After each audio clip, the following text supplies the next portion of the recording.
You're in the office, baby. Going up.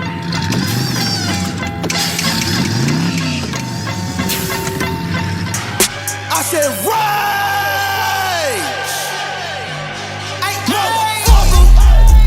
Motherfucker! Yeah! Motherfucker! What you tried to do, you couldn't destroy me. I'm still standing. I'm still strong. Stop. Not until he's taken everything.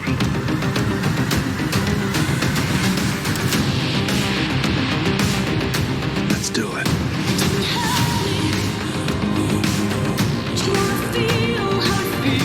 But I have this terrible feeling.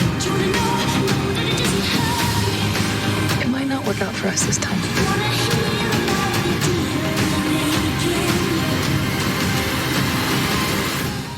What's going on, YouTube? We're back in the Low Key Cave, Keyshawn Knobs' YouTube page, aka Mr. Low Key, and we are back with another TV show review, and we got Stranger Things 4 Volume 2 review. I just want to say off gate how impressed I am with the Duffer Brothers, the writing, the producer Sean Levy, and everything they was able to bring together with what they did with Stranger Things 4. With this not even being like the final season or whatever, going into the build up to go into season 5, everything they brought together is just very, very impressive, man. And I would love to see the Duffer Brothers either tackle on a comic book movie or do another original horror movie. My preference, I would say a slasher. I would like to see them do a slasher or something. But either way, just everything they was able to do with Stranger Things 4. You've had shows, The Walking Dead, Game of Thrones, what's essentially other ones. It's just these big shows. Lost. You've had these real big shows that have had like this real big good start off, or even had really good moments in between, but never really able to execute as far as those last seasons or those season finales or whatever. Give you like that satisfaction that you looking for, or just don't give you the gratitude of the characters that we following, or just give you something that we was all clinging for, or something we've been watching or we've invested in as an audience with these TV shows. Like I said, The Walking Dead, The Lost, the Game of Thrones or whatever, and how they were executed and how they ended off. I mean, Walking Dead is still going on, but it's not really like, it's already like just, it ain't had those, it's those moments to me have been depleted so much with all those weak ass seasons as far as The Walking Dead. I feel like getting into, which I feel like it has got better as far as The Walking Dead, it has got better. It's just so, it's got so weak that now it's just not there no more.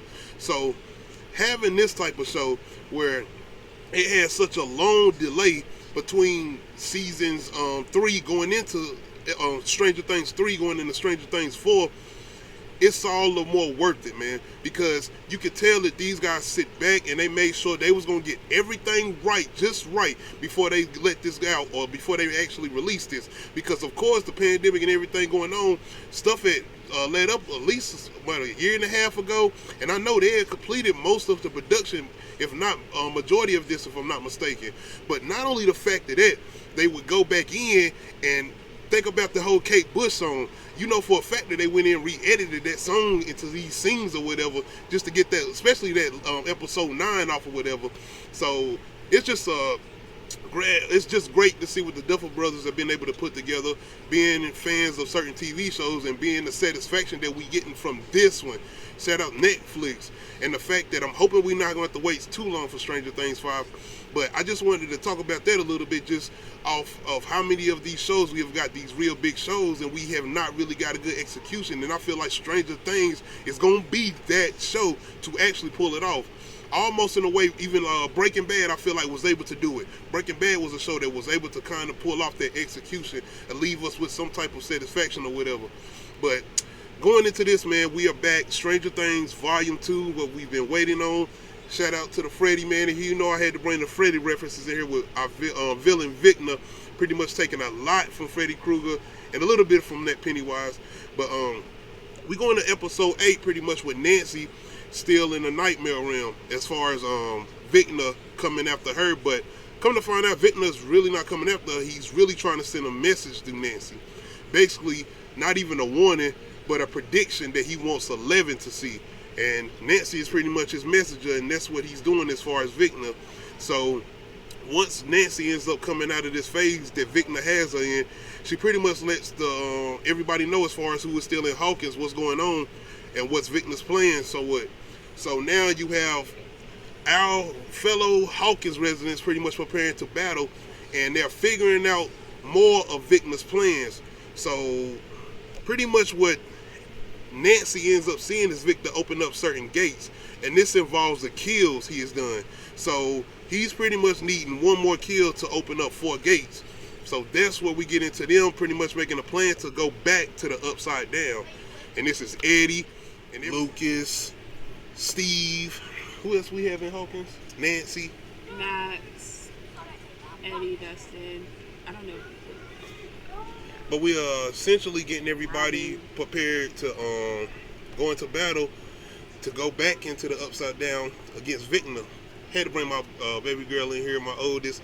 She's a huge fan of Stranger Things. She stayed up to watch it. I didn't. I had to go to work. Yeah. Essentially, how did you feel going into episode 8? We ain't got the episode 9, but at least episode 8. It was pretty decent. Yeah, come up so they can hear you. It was pretty decent. I was a little confused at first. Well, I can't be confused because I watched the others, but still. It was pretty decent. As far as episode 8, everybody is still separated. Yeah. You have Harper, Joyce, Murray. still in Russia, and of course California. You have 11, and you have Will. Well, 11 is still with Papa and the doctor, but she still essentially is in somewhere California. She's in the desert. Yeah, she's in the desert. So getting everybody still separated. Essentially from those first 7 episodes, as far as season 1, it kind of felt like Will and Mike and them didn't have too much to do. It just felt like they was kind of, as far as the road trip, and even with the pizza guy, it feels like he essentially has some more things to do in here. And shout out to him, he is even more funny in this episode. And the plan he ends up coming up with actually is essential to the story or whatnot. But one thing I really enjoyed about this is Will, Mike, Jonathan, they all have essentially more to do. And the emotional beats that they are able to hit in not only episode 8 and 9, it's the way they able to squeeze them in here as far as the Duffer Brothers, and that's why I'm giving them another shout out, because it's all a lot of chaos going on, action. Right. The what I'm calling them, man, the dogs, Demodogs and the Demogorgons or whatever, all of that is going on, but it's the fact that the Duffer Brothers are able to push in those emotional beats, essentially even with Will, pretty much in his conversation with Mike, pretty much giving us a confirmation what people been trying to guess on, where it's up with Will, as far as this and the third with him or whatever. I wasn't worrying about that. I honestly didn't care. I wasn't essentially focused on that or whatever, but they kind of do give that confirmation in this episode when he's telling Mike that 11 do need him. He is the heart of the story. We actually get the picture. We get to see the picture that Will's been working on or whatever. How did you feel about that scene? I was confused. I didn't think the picture was going to be that, to be honest. But I'm talking about essentially Will talking to Mike. It was truly deep, to be honest. And you can see Jonathan looking in the mirror and kind of understanding and seeing what Will was going through or whatever. Right. It's a good emotional scene, man. But we only not get just those with him. It's also getting 11 and Papa in those moments, because Papa is essentially feeling like 11 is not ready. I mean, she comes out of her days or whatever pretty much more powerful than she's ever been, pretty much essentially waking up what she's been holding back or whatever, and now she's ready to go out and do what she has to do to save her friends or whatever, especially in Hawkins. But Papa feels like she's not ready, but the doctor, who essentially came to get 11, is saying that it was supposed to be her choice all along anyway. We made the rule that this wasn't going to be a prison, as far as him explaining to Papa.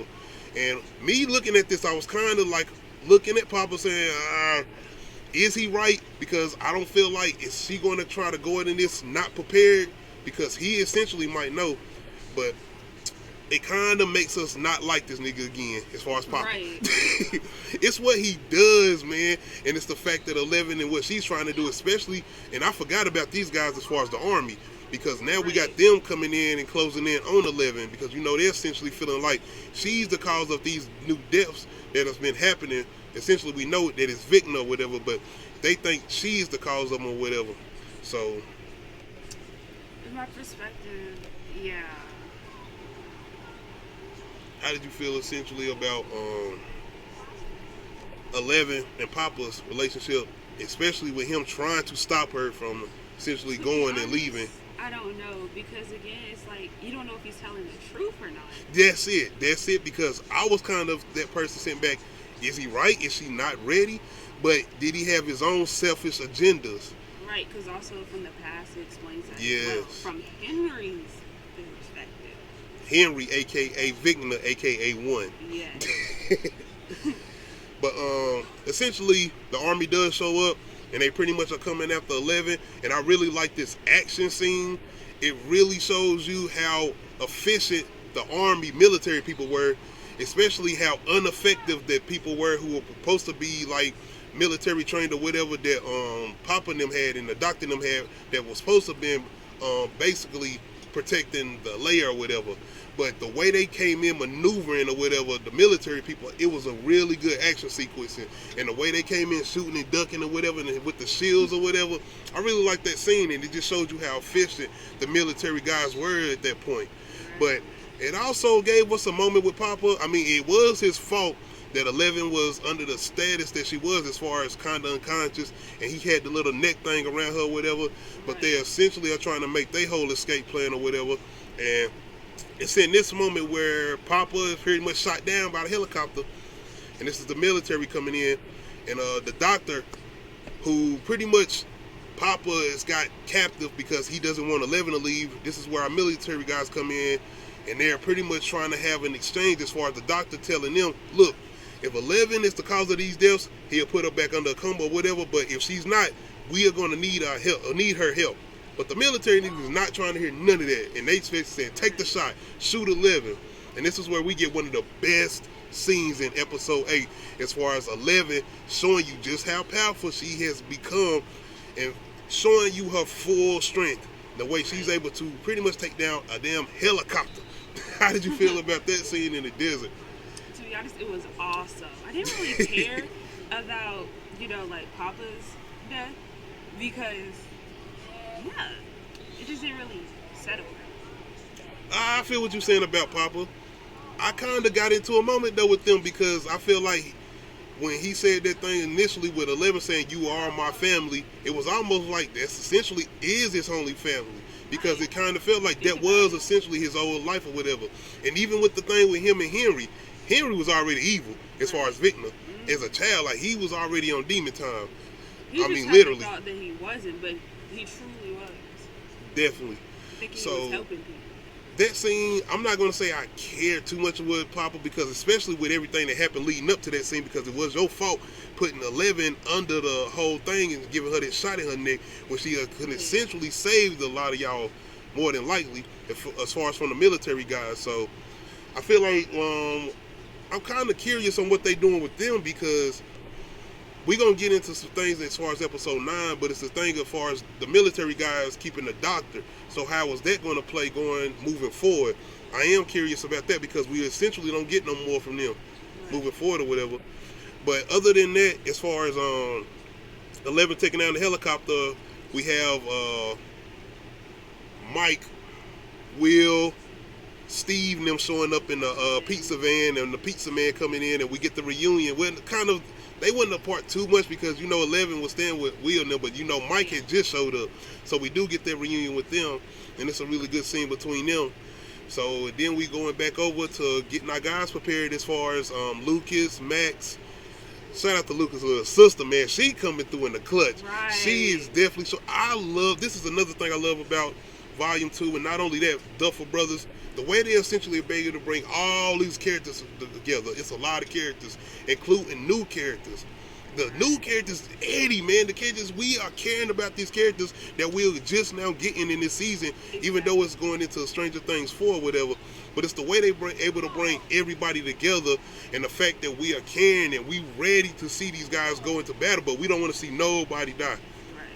But essentially after that, we are getting prepared for everybody to essentially, Lucas and Max and his little sister are going into the house to essentially bait Victor, because Max already has that connection with him or whatever. And everybody else, are, as far as Dustin, Eddie, they're essentially going to the Upside Down. Yeah, to fight off the bat thingies. I don't know what they're called. Well, all of them are going to the Upside Down as far as Dustin, Eddie, and Steve and Nancy, and Robin. Because they're going to try on Victor when he's vulnerable, pretty much when he's in his hallucination stage or whatever, when he's in his nightmare stage trying to lure in his victims or whatever. So that's where we get off as far as episode 8. And like I said, still dealing with episode 8, we have our varsity group as far as the basketball guys still trying to come after Lucas and them. On my nerves. They was, man. But I think he would have been glad that essentially the one basketball guy, what's his name? The main one that was coming after Lucas? Is it Jake? Something. It's something. I forgot my man's name, but I'm pretty sure he wishes now that he would have not came after Lucas. Right. Going into episode 9, the biggest of the biggest episode, and that's another thing about Volume 2. We essentially are getting 2 big-ass movies. Right. Volume 2 is over 2 hours long, and it did not feel like over 2 hours long because we are getting non-stop action. We're getting non-stop good scenes, character moments or whatever. One thing I want to do before I get off of episode 8, as far as going back to Russia, Joyce and Hopper and them come across, because they essentially make a plan as far as Joyce, Hopper and them to go back to the prison that they initially escaped from, because they're coming up with this plan. What was their exact plan they was trying to do?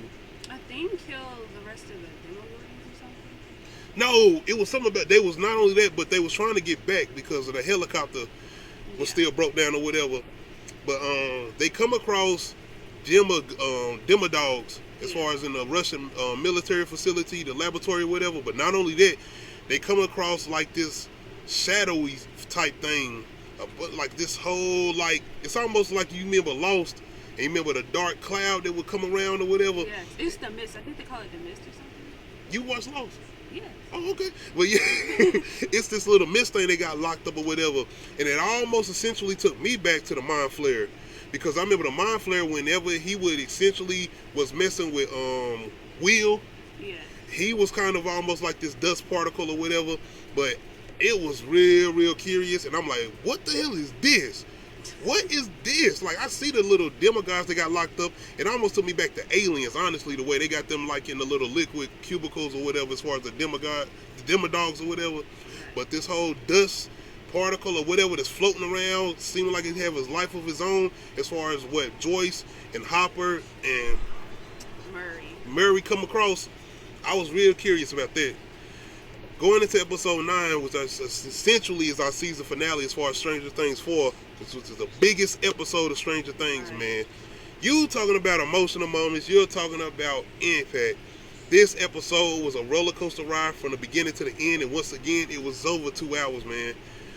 Right here, we jump into it, and half our group is in the Upside Down, and this is where we got 11 pretty much going into her stage as far as when she is getting into the tub of water or whatever, because it's going to take too long for her, Mike, and them to try to get all the way back to Hawkins, so she's essentially going to go into the dream stage, into that phase to try to get to Max or whoever is going under to try to get Victor to come out. But we know that's Max who is trying to lure Victor out. Right. So she goes into that stage and pretty much try to get Victor to lure out, and this is where we get that essential part as far as having half of the group in the Upside Down, as far as, yes. More importantly, though, it's Hawkins, man. Everybody that is in Hawkins is really the ones we really worrying about, because they in the most of the danger. Because Mike, Will and them, they are still essentially in California, whatever, well, in the desert, in Nevada, whatever. And Joyce and them are still in Russia, or whatever, but they still got their own situation going on, because Joyce and them are dealing with Demodogs and the Demogorgon that are got loose now. So they are dealing with all that, including the dust particles that have escaped. So they are dealing with that in Russia, but everything in a way they are able to bring everything together to make you not feel like you are got any filter episodes, well, not filter episodes, but filter scenes. We are engaged with everything that's going on, whether we're looking at Joyce hopping them in Russia, whether we're looking at Mike and Will and them, as far as them trying to get 11 through the whole nightmare phase or whatever that she's under, or whether we in Hawkins as far as following Lucas and them and Eddie and them as far as what they're trying to do to lure Victor out or whatever. Because you essentially have Steve, Nancy, and what's my girl name? Robin in the Upside Down, along with Eddie and Dustin. Eddie and Dustin, man, that team up. Oh, man. They are trying to lure the bats away because Victor, you know, has the protection from the bats or whatever. But I was always thinking about those little moving veins thing, and shout out to the production in this season. It looks nasty because when Victor is walking around, he always had those little moving veins on him. You always see them moving or whatever, but it's supposed to look nasty, but it looks good essentially because it makes him more even vicious, and it makes his character a little bit more intimidating or whatever. But we essentially get Max still running for Victor because he ends up actually we actually get that whole connection between Max luring Victor out or whatever. How did you feel about that sequence? It was impactful. It was scene. tense. Really It was tense because I was already like, no. He then took her not Max again. To the past where at the snowball, you know. Yes. Yeah. And that part really did sound. And when 11 came in and tried to fight off Vecna as well. I love that scene, man. And then you got the slow motion with 11 showing up right when Victor seems like he got Max again, and he always getting close. He always getting there. Here come 11 coming in with the little slow motion walk, and we got to remember 11 is way more powerful in this sequence than now. So we feeling like, okay, 11 got this. She about to come in and make the big boss move or whatever. Essentially, we jumping back and forth in the sequences because we still got Joyce and them in Russia. That's where I will say, I'm not going to say it was kind of, no, I ain't even say it was weak or whatever, but we were just so focused on watching 11 and Max and Victor in that situation. But once again, we are actually getting Victor just showing just how powerful he actually is, because he essentially ain't hurt. He coming out pretty much moving and knocking 11 down just with his head. He ain't even moving his hands and doing what 11 is doing. He's moving around with his mind or whatever. And he essentially knocks 11 back into that realm as far as whatever he's created in the Upside Down. And that's where we actually get more information pertaining to the Upside Down, which I was really interested in, man. And this is where we get all of it as far as the connection, going all the way back to Stranger Things 1, the Mind Flare, all of the other little creatures or what's the names we came across. And once Victor Henry, aka the One, it starts explaining certain things, it's taking you to a much deeper layer as far as involving the Upside Down. And that's where I was like, oh man. So they go into some essential things as far as episode 8 too, because didn't Nessie say something about seeing monsters and all type of different creatures or whatever in the Upside Down, when Victor had essentially showed her certain things as far as giving her what he wanted her to tell 11 what was coming or whatever. So getting this little, not so much, well, somewhat of a backstory, because this is essentially when Henry first shows up into the Upside Down, and it kind of feels like his introduction to the Mind Flayer. And is this the Mind Flayer kind of taking him over and using him as his vessel? That's why I was kind of curious about too. Or did it seem like that to you? I mean, it didn't, and then I thought he was just introduced to the thing that was in the sky, the little mist thing. I think that's what it was. Because that's the Mind Flayer. Because you know, he's forms into the big monster that we have seen in like Stranger Things 2. And so it could be using him as a vessel, and then again, it couldn't be. I don't think it's using him. I think he already wanted this. Yeah. Like, it ain't using him, because even in this sequence, this is pretty much Victor gifting the upper hand, because he has pretty much Max and 11 hemmed up. And this is 11 essentially pleading with him, letting him know Papa is dead, telling him Papa was the monster. But this is Victor once again coming in, letting her know Papa wasn't a monster. I was always essentially a monster. And he wants her to suffer as far as 11, but he really wants her to see her friends suffer. And he just wants her to watch. That's Victor's words all the time, just watch.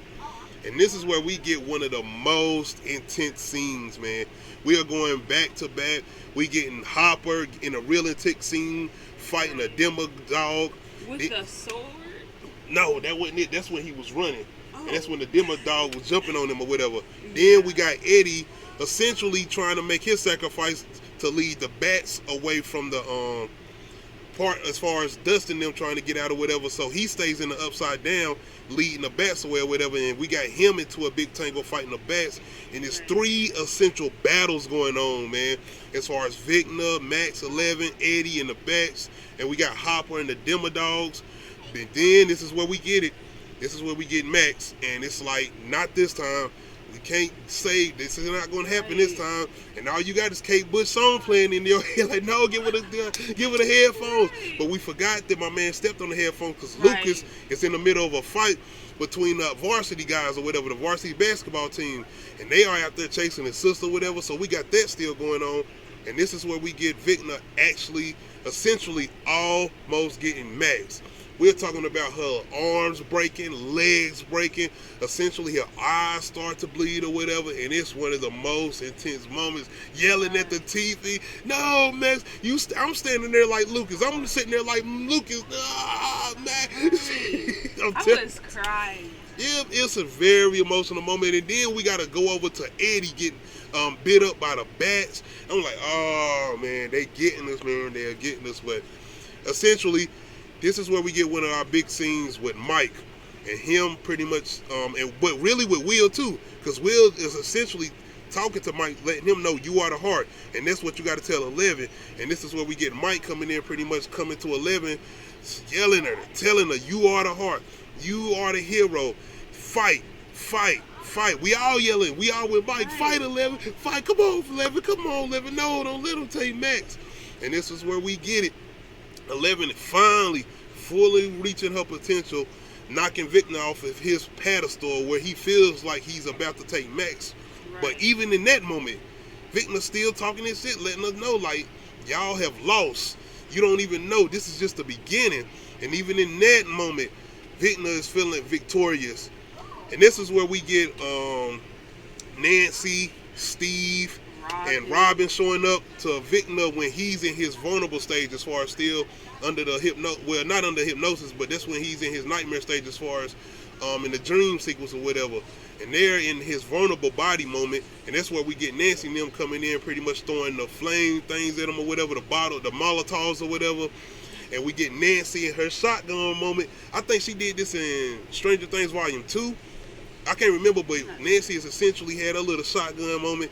It's a very good scene, and it's taking me back, man. It took me back to a good slasher moment, and I'm going to get to it, but we essentially get Vicna somewhat defeated. He's knocked off the balcony, and it's at this moment where we get Nancy and them running down the stairs to see that Vicna is gone. Yes, he's not there. You know what it took me back to, honestly?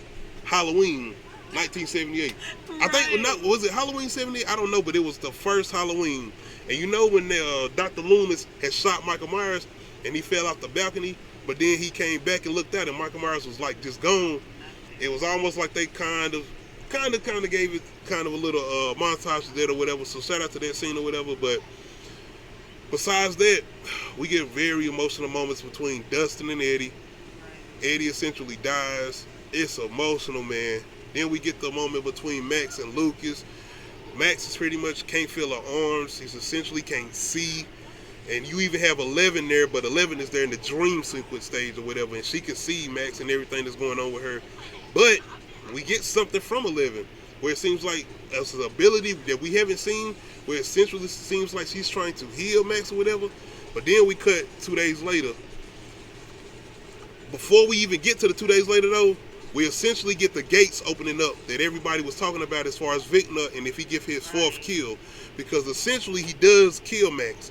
And that's the 4th gate opening up, and that's where we get Hawkins pretty much getting this like almost post-apocalyptic stage moment or whatever, where it's big, everything is tearing up in Hawkins, splitting apart or whatever. Yeah, they calling it an earthquake or whatever. But we've seen this before, you know, when everybody with the military was coming in, these different essential scientists or whatever, pretty much trying to put these different stages or whatever, or put it in the news or whatever. There's certain things going on in Hawkins or whatever. But essentially, Vicna's plan does work. And it kind of almost feels like that moment of Avengers Infinity War, where it felt like Thanos had won. Like, you should have aimed for the head moment. It was kind of like that moment at the end. And it's essentially us setting up for our end game or whatever. And it's a really good scene, man, because we have everybody, people are leaving Hawkins. People are getting out of there. Right. Nobody's going to stay in Hawkins. They should have got out there before, too. That's a really good point, because it's a lot that happened in Hawkins before that essential part. And think about that big ass monster that came in season 3 with Billy or whatever. Yeah, you is right about that. It's a lot that has happened in Hawkins where it seemed like they should have left a long time ago. But essentially, we do get a lot of good reunions to it. It ain't all bad. Essentially between what happened with Eddie and Max. But as far as Max, whatever 11 did, she is alive. She's in the hospital. Yeah. But we also get a good scene between Dustin and Eddie's uncle. If I'm not mistaken, is his uncle or is it his stepfather? I think it's his uncle. But yeah, because you know the broadcast as far as media, Eddie is still on the run. He is still one of the main suspects as far as the murders, whatever. Even though all this craziness is going on in Hawkins, you still think it's Eddie or whatever. But we get a good moment between Eddie and his uncle, pretty much letting him know that Eddie was a hero. He didn't run this time. And it's a really good scene. But essentially, we get that real good reunion between 11 and Hopper. A really good scene moment, a really good moment between 11 and Hopper, and I really enjoyed that. One thing I am curious about, though, is 11 essentially tries to go into Max's dreams or whatever. Because Max is in like a coma stage right now. But she doesn't find Max, so she can't see where Max at or anything. So I'm very curious about that and what's going on with that, man. But essentially, this is the build-up moment, and we start to see the upsides down start to pour into the real world. Everybody's starting to see it, Dustin and them family, Mike's and them family, whatever. People are leaving Hawkins essentially, and I think this is only a Hawkins thing at the moment. But if this does get out of control, this is going to be a world problem. And the end of this scene is watching all our central characters back together, form together, seeing the upside down start to form inside of the real world. Really good scene, man. Stuff is going dead. How did you feel about that moment as far as seeing the big storm clouds and the upside down starting to pour into the real world? I was like, it's just about to be more coming to them than they ever expected. More, I'm sitting here like, what more can we get? Everything we just dealt with this. We knew Vecna wasn't all the way there. Yeah, and that's another thing. Where is Vecna at? Right. Where is he at, essentially? I feel like he's just getting himself prepared. And our only thing I keep really thinking about is what Nancy was saying when she said she's seen all those monsters and everything. And even in that moment where Vecna is showing you, as far as Henry, is showing you where he's walking through the upside down and he is seeing everything. All of that pouring through. Once again, it's taking you back to those MCU moments as far as Avengers. You remember the first Avengers movie where that a portal broke open and everything started pouring through as far as all those different aliens or whatever coming through. But essentially, I cannot wait, man. I cannot wait for Stranger Things 5. I hope we don't have to wait a long time. This was a great climax as far as not really a cliffhanger, but just a great build-up moment as far as leading into Stranger Things 5, which is going to be the last season. But I think we are going to be getting more things with Stranger Things after that season. I think as far as separating from essentially our main cast and getting like different stories possibly, maybe even updated stories going into like 2022 or something like that. But I am excited as far as what we're going to get as far as our essential Stranger Things end game as far as Stranger Things 5, man. Once again, this is the best show as far as I'm concerned on TV right now. As far as 2022, this is the best show out right now. I feel like they are able to capture what we have been wanting from these essential big shows. I said this earlier in the review as far as our Walking Dead, where I feel like it kind of got lackluster, feeling like it kind of fell off. Lost. What's the other big show I feel like that was out here? Walking Dead, Lost, Game of Thrones. I feel like they let us down. What they was doing is leading up into the last season or whatever. So I feel like Stranger Things is that one show outside of shows like The Wire, shows like Breaking Bad, as far as just essential shows that leave you satisfied, that let you know, like, it ended on a very high note. And Stranger Things not even done yet. We still got Stranger Things 5. But this was definitely one of the best finales as far as going out of a series as far as a season, essentially getting over 3 hours of content. So, how did you feel as far as this Volume 2, Stranger Things 4, overall? I feel like it was better than the rest of the seasons to me. Oh yeah, It this is was definitely the so best season. much better. I loved it. And it was I also very emotional. yes. Yes. And I feel like they were able to build up to a good villain too, because essentially we always got villain. Well, these villains were creatures. Yeah. More than anything, the villains was more human villains as far as the previous Stranger Things seasons or whatever. So essentially getting this villain that had a lot of life and personality, because we kind of got a little bit of that in Stranger Things 3 with kind of Billy being possessed as far as Max's brother. But going into this with Vigna and having his personality, like I said, the Freddy Krueger kind of Right. immolation, even with his hands, him kind of having like these razor hands and whatever, or even kind of those Pennywise as far as its similarities. I essentially really enjoyed this season. This was the best one, and I feel like Stranger Things overall is one of the best TV shows out that you should definitely get on if you haven't watched it on Netflix. Right. Overall though, y'all let me know, how did y'all feel about Stranger Things Volume 2? How did y'all feel about Stranger Things Volume 1? How did y'all feel overall about Stranger Things 4 as far as this later season? Do you feel like we're going to get Stranger Things 5 sooner than later? I'm cool with waiting. I hope we don't have to wait as long as we did for this, but I'm cool with waiting because I feel like the Duffer Brothers are able to put so much good things together. Yes, more potential, better writing, giving us all these good characters. One thing I used to say is I feel like our characters, I know they was in danger, especially with this last season. I feel like these were some of the moments where we feel like we could lose anybody. But I'm glad we got these moments, because going into Stranger Things 5 is letting you know, like, oh my gosh, who are we going to lose this time? I hope we don't lose. Come on, man.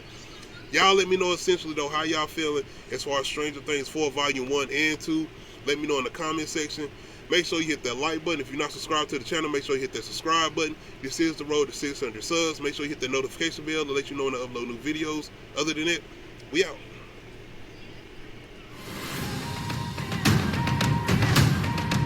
It is over. Now I just want you to watch.